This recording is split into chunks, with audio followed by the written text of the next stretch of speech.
a man charged with stabbing and killing a social worker at Zuckerberg San Francisco General Hospital, making his first court appearance this morning. Yeah, we've got Will Tran on the story for us live in San Francisco. Will? Workers are showing up this morning, and they're both sad and mad, believing what happened on Thursday should have been prevented, that they have been asking for more officers for years. And those pleas, they say, just fell on deaf ears. They believe their co-worker, their social worker, should still be alive. Instead, he died 2 days after the attack. Let me show you his picture, and in just a few moments, I'll talk about security measurements that could be installed to protect people moving forward. As far as the victim, 51 years old, social worker, very popular at SF General. His name is Alberto Rangel.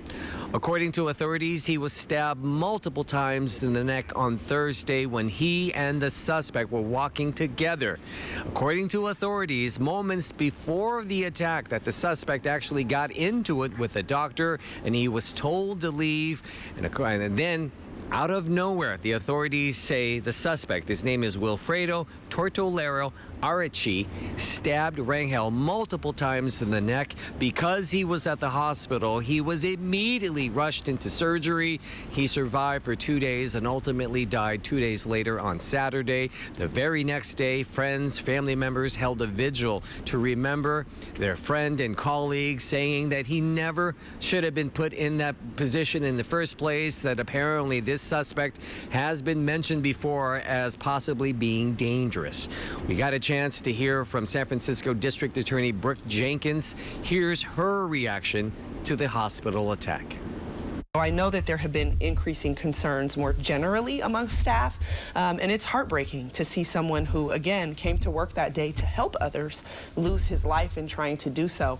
But we, of course, need to rally together now and understand what measures we can take to provide additional safety. Okay, so let's talk about the measures. Almost immediately, they were talking about adding extra security, also installing metal detectors. People are wondering, how did this patient have a knife on him at the time?